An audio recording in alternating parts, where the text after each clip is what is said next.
جی ناظرین، پروگرام میں ایک بار پھر خوش آمدید۔ ہم بات کر رہے ہیں کہ بھارت اور چین کے درمیان نیا تناؤ پیدا ہوا ہے، اور بھارت نے یہ دعویٰ کیا ہے کہ لداخ کے 1000 میٹر کے علاقے پہ جو علاقہ ہے اس پر چین کا قبضہ ہے، جبکہ چینی وزارت خارجہ نے اس بات کی تردید کی ہے۔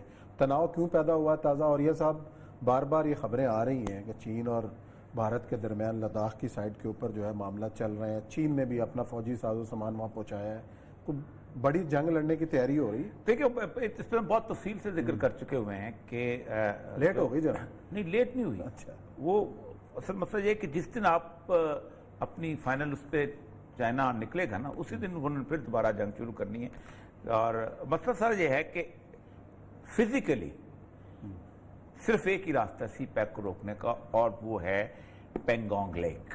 اچھا، پینگونگ لیک جو ہے یہ اس علاقے کے اندر لداخ کے اوپر ہے۔ 3 مہینے سے چین جو ہے اور اپنا انڈیا کے درمیان سفارتی گفتگو شروع ہو رہی ہے کہ جو ہماری پہلی لڑائی تھی نا، اس لڑائی میں جو آپ بندے لے کے گئے ہو ان کو واپس لے جاؤ، اور اس میں چھوٹی چھوٹی جھڑپیں بھی ہوتی رہی ہیں۔ ہوا یہ ہے کہ وہ جو اس پینگونگ لیک کے ساتھ جو ایک سڑک ہے، تو جو میں پہلے بھی ذکر کیا تھا کہ 62 میں چائنا نے وہاں بنانی شروع کی تھی، اور چائنا کو اس وقت سے پلان تھا۔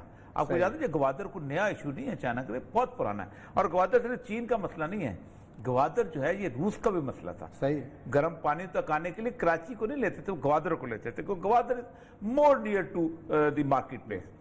تو 29 اور 30 کی درمیانی رات کو LAC line of actual control کے اوپر تقریباً 2000 کے قریب جو ہیں وہ چائنیز فوجی جو ہیں وہ وہاں پر پہنچے ہیں، اور وہاں پر ان کی ایک پوسٹ تھی انڈیا کی، لکھوک پوسٹ، وہاں سے لکھوک پوسٹ اس طرح کا نام ہے، وہاں سے انہوں نے مقابلہ کیا ہے، لیکن انہوں نے ہیلمٹ ٹاپ اور بلیک ٹاپ جو ہے اس پہ قبضہ کر لیا۔ اور اس جو چائنیز جو تھے، جو انڈین جو تھے، وہ لیک کے آس پاس اس طرف آ گئے تھے، اس کے اپنا شمالی کنارے کی طرف، اس کو دھکیل کے انہوں نے جنوبی کنارے پہ بھیج دیا۔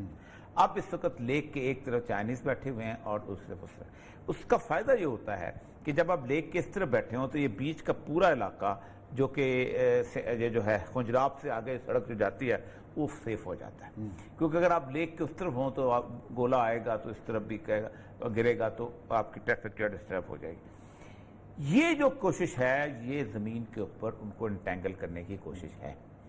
چائنا دوسری طرف سے سلگری میں، اور انہوں نے نیپال کو بھی اٹھایا ہوا ہے۔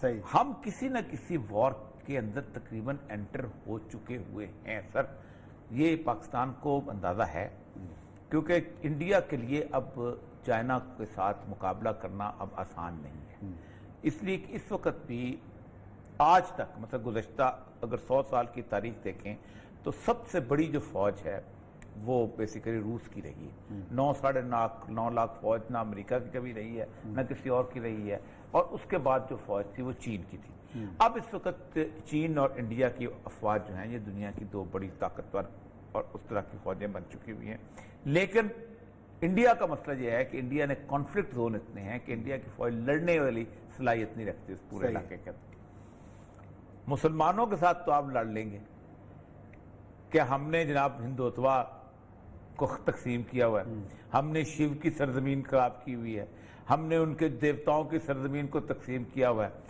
ہم نے ان کی دھرتی ماتا کے ٹکڑے کیے۔ چین نے تمہارے کون سے ٹکڑے کیے ہوئے ہیں؟ تو چین میں کون سا پنڈت ہے جو کھڑا، چین کے خلاف کون سا پنڈت کھڑا ہوگا اور کون مودی کو کہے گا؟ اور چین میں کون سا تم نے وہاں جا کے شیو کا مندر ہے جس کو قبضہ کرنا ہے؟ پاکستان میں تو کہہ گئے جی کٹاس راج ہے، وہاں لڑو فلانا ہے، سندھ بھی ہمارا تھا، یہ بھی تھا، اور حالت یہ ہے کہ وہ جو کیا ہے، وہ جو ان کا ترانہ ہے جس میں سندھ مراٹھا والا جو آتا ہے، سندھ کا لفظ شامل ہے۔ اور آپ کو پتہ ہے کہ سپریم کورٹ کے اندر باقاعدہ اپیل گئی تھی کہ سندھ ہمارے ساتھ نہیں ہے تو اس کے ترانے میں کیوں شامل کرتے ہو؟ تو سپریم کورٹ نے وہ اپیل ریجیکٹ کر دی کہ نہیں، سندھ رہے گا اس کے اندر۔ صحیح، یعنی جس قوم کا وہ ترانے کے اندر وہ یعنی پاکستان کے حصے شامل ہوں، آپ خود سوچیں وہ کیا جب بندے ماترم کے ساتھ جو ترانہ آتا ہے۔ تو اس وقت جو ہے امریکہ سمندر میں بیٹھا ہوا ہے، یہ یہاں پر بیٹھے ہوئے ہیں، اور سی پیک کا کام ہو رہا ہے۔